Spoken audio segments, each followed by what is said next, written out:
to start with, we have a man who, God, a titan, a total titan of the movement, someone who's stood up and spoken for decades about injustice and spoken about the truth when others have tried to duck it, and thinking about the situation we've got in the Labour Party, for example, with lots of people ducking. It's inspiring to know that there's someone out there who's been speaking out for so long and is still alive and well, and not been done in by the Secret Service, as far as I know. Tariq Ali, hello. Hi. Thank you for coming on the show. It's an honour to be in your company, even on a Zoom. You've made the headlines in the last few weeks because you've just published a book about Winston Churchill called His Times, His Crimes. I'm sure lots of people would like to know, why are you publishing a book about Winston Churchill? Have we not had enough books about Winston Churchill? Yeah, we've had too many books about Winston Churchill, Crispin, but unfortunately, most of them, I would say, are pretty worthless. I mean, first you have the right-wing conservative historians, typified by Adam Roberts in The Spectator, who will admit to no wrongs, or virtually no wrongs, by Churchill. These are what, in the good old days, Private Eye would have called the Churchill Arse-le-Can Society. You know, that these are people who are completely buried in Churchill's posterior and find it very difficult to come out. And Churchill has also become a cash cow for them. So they make lots of money because the books are promoted in the media. They get jobs in, temporary or permanent jobs on campuses in the United States and everywhere. And so the praise and the lack of criticism of Churchill has become tied in very much to their own material conditions. Now, the reason for writing the book, I want to stress, is because the Churchill cult, which is, dominates, there have been thousands of books, literally. There have been dozens of television serials. There have been at least 3 or 4 movies made about him, and it's never ending.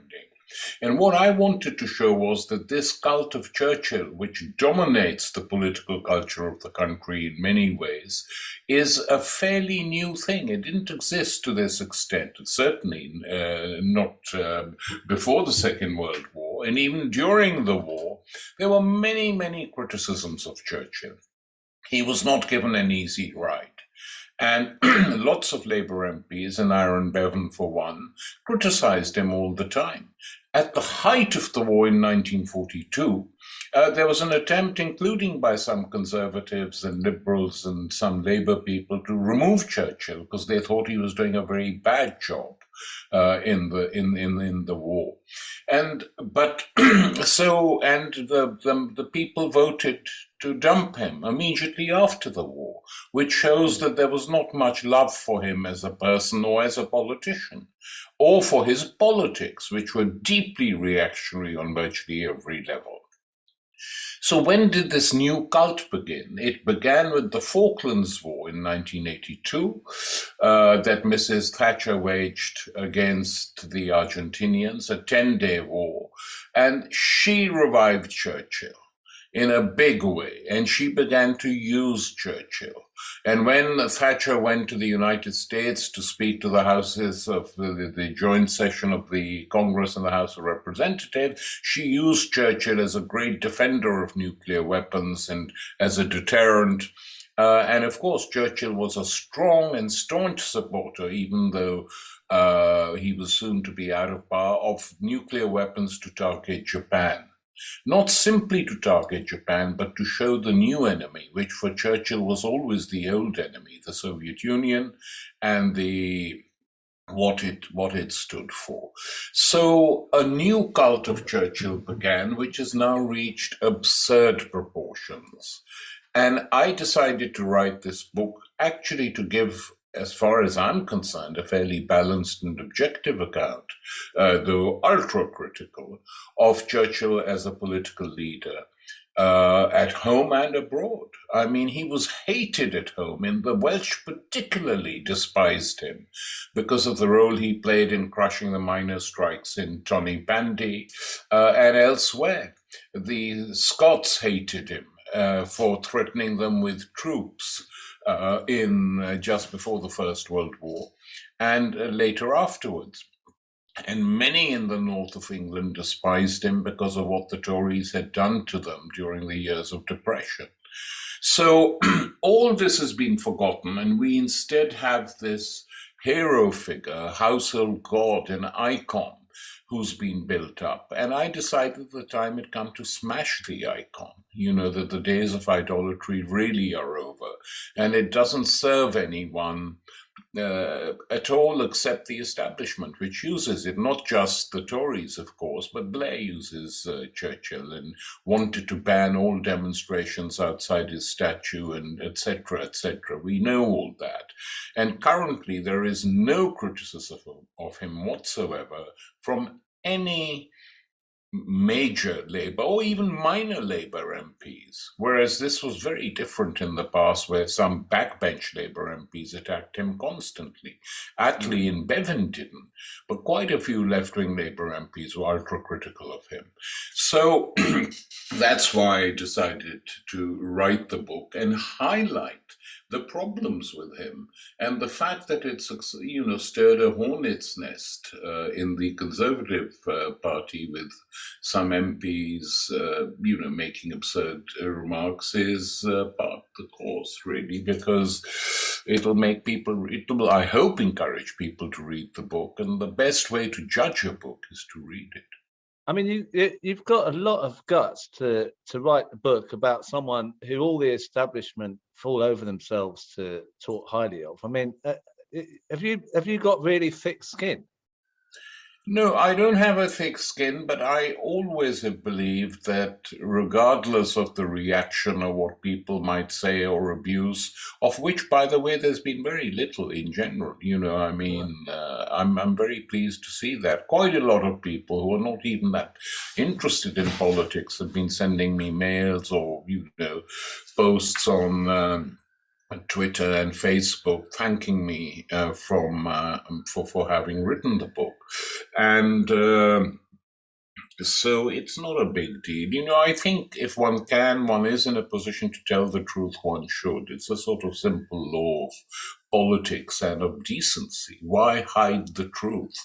And some can't be bothered. I know there are many people out there who totally agree with me, but they can't be bothered to write a book, or they might have difficulties to have it published. I don't know. So I used whatever influence I have to publish the book, and the response so far has been pretty good. And the Churchill Cult has spread to parts of Europe, so there are French and Spanish and Russian editions of this book, my book, that will soon be published. I just heard today from my Chinese literary agency that the publisher wants to publish it, but wants to delete large parts of it, referring to China, because they're not 100% on the party line. Just heard it this morning. So I said, sorry, my book will be published as is, and the changes you demand are unacceptable. So I hope they find someone in Taiwan or Hong Kong to publish. I mean, the thing that I didn't know about, I mean, this sort of famine in Bengal, the attacks on the Greek resistance, and the use of authorizing chemical weapons against the Russians. I mean, those are atrocities that any leader should be held accountable for. And nowadays we talk about Tony Blair killing all these innocent people in Iraq. So why on earth have those all been swept under the carpet? I don't know. I mean, that's 3 million in Bengal. Some claim more than that, but 3 million is a minimum figure. And basically, I describe that in some detail in my chapter on India. What happened was that food was needed to feed the armies fighting wars in Europe and on the border of India against the Japanese and the Germans. And Bengal was already in a state of malnutrition, if you like, for the population. And they took rice away from Bengal so it could feed the soldiers. And the conditions that created in Bengal, the descriptions of it are quite horrendous, really. So much so. You know what really irritates me about these Arsenican historians is that they will not accept it because they know it's horrific. They know that famines are terrible things. And if a leader knows there is a famine and doesn't do anything about it, they attack them non-stop, as long as it's not a Western imperialist leader. In this case, we have the proof. We have the proof from the British Viceroy in India, Field Marshal Wavell. As Viceroy of India, he and his wife visited Bengal and were shocked. Lady Wavell in particular said, "I have never ever in my life seen human beings in such a terrible, piteous condition." And they did, to be fair. They did a tiny bit, as much as they could, but it needed a mega rescue operation. And those who doubt this should just read Wavell's correspondence with the British India office and with Churchill. He sent some, stinkers back to London saying, "What are you doing? This is outrageous, what is going on in India," completely ignored. And so we had this huge, in the middle of the war, we had this huge famine, which took up to,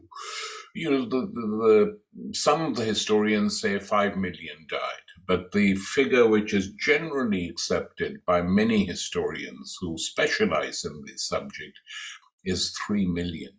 That is half the number, if you like, that died in the Judeo-side of the Second World War, the Jews that were killed in Europe. Wow. And it's an episode that is not even mentioned in Boris Johnson's book on Churchill and not seriously discussed by right-wing historians. Of course, there are others who do discuss it, but they're usually ignored. So it's a thing I had to write about. And then the crushing of the Greek resistance by the British Army is a horrendous story. What they did in Greece, because the resistance movement in Greece was led by communists and people sympathetic to socialism and communism and the left, but they dominated this resistance. The British first tried to create an alternative resistance, failed. Then they recruited people who had actually fought with the Nazis, with the Third Reich, to crush the resistance. Then they sent in British troops, and Churchill's message to General Scobie was, if the Greeks resist us and want to stop our troops from landing, treat Athens like a colonial city. That was the message that went out from Churchill. And there are horror stories about what happened. I mean, at one point, they were chopping off the heads of Greek resistance fighters and putting them on poles outside the concentration camps where the Greek resistance prisoners were being held. This was totally wiped away from history, till some brave young feminist historians did a series of documentaries for Channel 4 in the 80s, where quite a lot of these people had to admit that what I'm saying and others have said was correct, and then all hell broke loose when they realized they'd given too much away. And Channel 4 had to promise never ever to show these three documentaries on Greece ever again. So they were never shown on British television again. So this is the extent to which Greece, they knew they had a guilty conscience about Greece. And honestly, when you read the stuff now, I mean, there were some British civil servants who had a long imperial record. They had helped to set up the Black and Tans. They had committed crimes in Ireland, in Africa, and they finally ended up in Greece, just behaving like fascists who they were supposedly fighting. And the last point I think it's worth stressing is that Churchill's political sympathies in Europe from the 1917 onwards were with the far right and fascists. He praised Mussolini, he supported Franco in Spain, and had Hitler not invaded left Britain alone and just launched a war on Russia, Churchill would have supported him. He said as much. So this notion even of him as an anti-fascist thing, Hitler left them with no alternative. They had to fight. And had it not been Churchill, it would have been someone else who would have fought, possibly not with the same flair for publicity, but there would have been a fight back. Had Hitler destroyed, which he didn't deliberately, the expeditionary force in Dunkirk, which German generals were within an inch of capturing, the entire British army in France, that would have been the end for the British. Hitler said he didn't do it because he said running the British Empire was too much for us. But that I think it was a mistake. I think he panicked, and the generals never forgave it. The German generals never forgave him for that. So these are histories of the war which are never really talked about. And when I hear politicians today, Tony Blair did it once when he was prime minister in defending his own pathetic, disgusting arguments to wage war in the Arab world. He said, well, were you opposed to the Second World War, which we fought to save the Jews? That is the biggest lie of all. The Second World War was not fought to save the Jews at all. In fact, hardly mentioned in the speeches of the politicians who were from the Allies who were waging the war, hardly mentioned Jews. And when the Jewish Agency pleaded with Britain and Churchill to bomb the concentration camps, they said, we know our people will die, but better they are bombed and destroyed than used to kill more Jews. The British said we didn't have enough planes, it wasn't a priority. So that it really should never ever be said that it was a war to save the Jews. Because if you say that, you then have to say it was a huge defeat because it didn't succeed in saving the Jews. Now, what I'm interested in is you've been involved. You were a young activist in the 60s, and with the Vietnam War. I mean, do you think that young people nowadays have as much information about what's happening in the world and as much fight in them as they did when you were, in the national, in the student? How do you feel things are? Because you're saying, well, I think the school curriculum. Yeah, I think that there was much more freedom at the universities. There were lots and lots of professors or junior lecturers who were extremely open-minded, even if they didn't agree with you, in permitting debates and discussions. The school curriculum was better. It wasn't little gobbets of history that you had to learn and then people understood that you knew your history. Young students were encouraged to read books, as they still are in some of the private schools. But the national curriculum was marginally better, I think. And this whole business of what is happening in education today has a parallel in the fact that the media has dumbed down so much and become so tied into establishment policies, usually in foreign policy terms. I mean, the appalling war in the Ukraine, which Putin should never have gone in for, a sort of reckless act of adventurism as we see. But the hysterical response by the British media. It's much, much worse than the US media. So the media has been nobbled. And I have to say this, but The Guardian, which used to be under Alan Rusbridger, a fairly open newspaper. In fact, I think Rusbridger, I had many disagreements with him, and no doubt he with me, was the best editor The Guardian had. He did maintain an open paper in its opinion pages, whereas this woman who took over, Kath Viner, has closed the paper down. Something has happened. It's as if an internal authoritarian Politburo sits and determines you can't publish on Israel, you can't defend Palestine, you can't do this, you can't do that. And slowly, this has crept into the Labour Party. So we are without an opposition party in the country. On virtually every major issue of foreign affairs, Starmer agrees with Boris, and on certain domestic policies, if not all of them.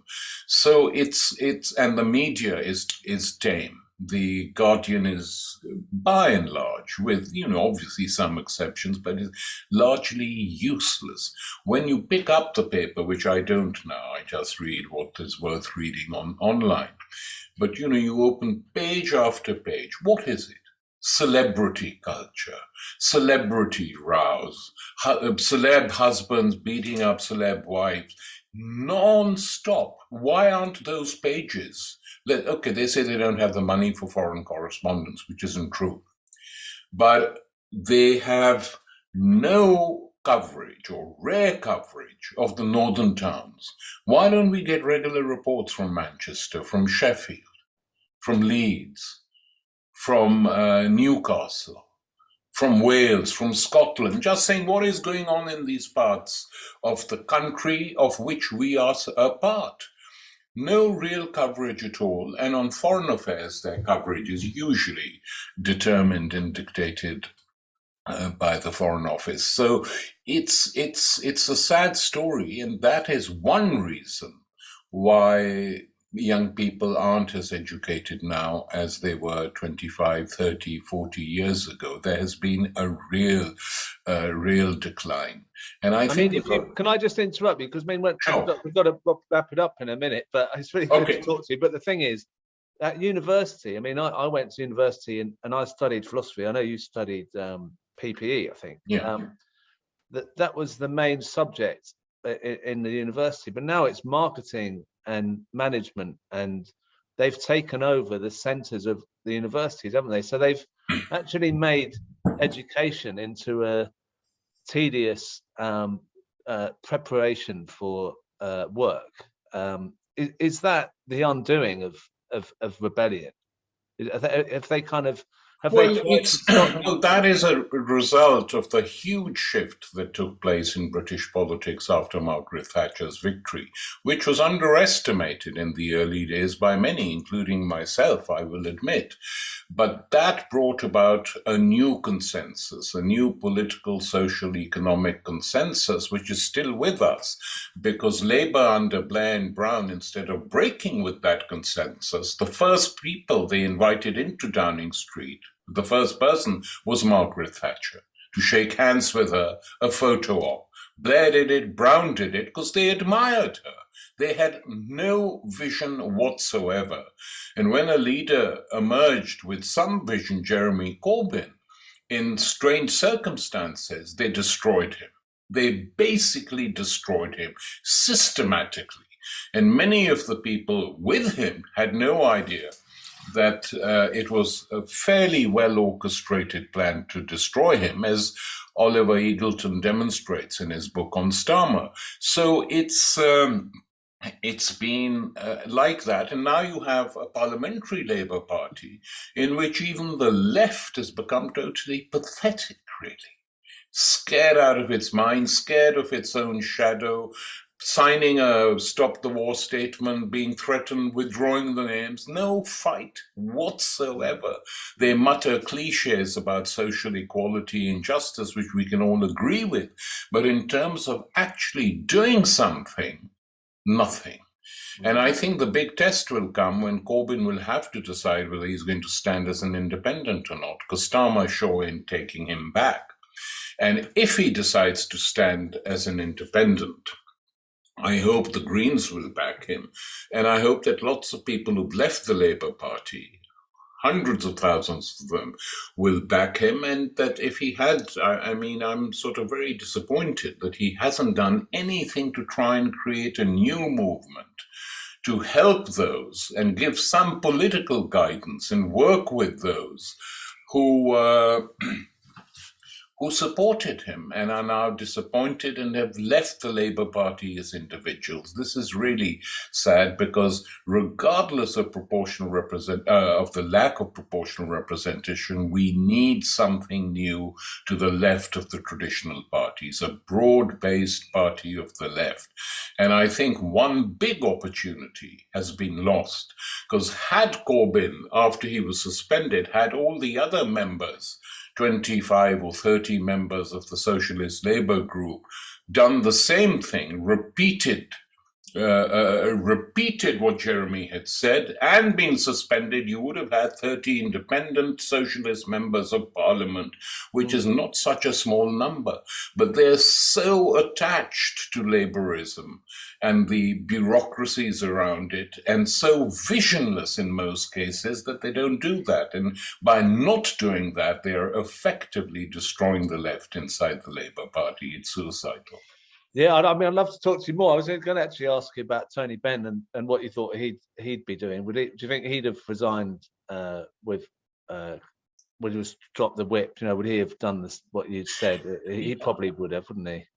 I'm not sure about that. I remember once asking Tony Benn, we were sitting waiting to speak at some demo or the other on the platform, and Blair had done something totally awful. I can't remember what particular thing it was. It wasn't the Iraq War, it was something else. And I said to Ben, would you ever, Tony, leave the Labour Party? And he said no. And I said, what, in no circumstances? If Blair decided to nuke tiny country, why you wouldn't walk out and take as many MPs and set up something new?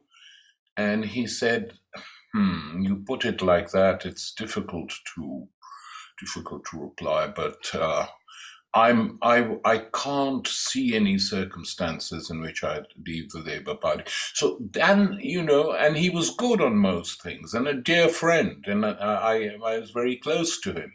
But when he said that, I said, my God, if this is, he can't foresee any circumstance in which to leave the Labour Party. It's a sad business, but his successors are virtually the same. And they don't understand that things have really changed. They have really changed in terms of how people think. There's not that same attachment to the Labour bureaucracies that there were, and something new is needed. And I hope it comes during my lifetime. I doubt it, but I hope that something changes, whether it's the Scottish campaign for independence takes off, though even there you have the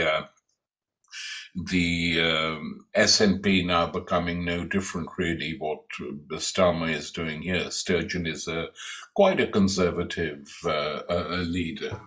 And I think, people sometimes get a bit worked up when you make some criticisms of Jeremy.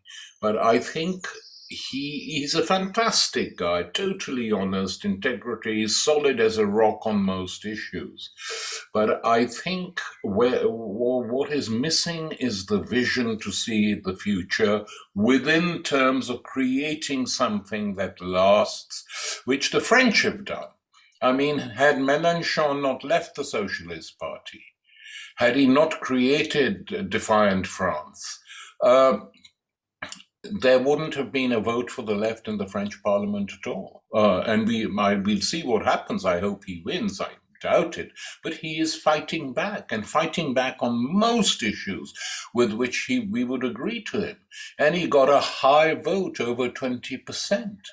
But here they're stuck. They really are stuck inside the structures, and as a result of being stuck in the structures, in the politics that are determined by a right-wing Labour Party leadership. That is what's going on, and I hope Jeremy stands as an independent, and I hope he wins, and that might encourage a few other people, because if the right, which they have done, recapture the Labour Party thoroughly, which they will do, there is no chance for anything happening inside the British Labour Party. Honestly, I think the time to break is now.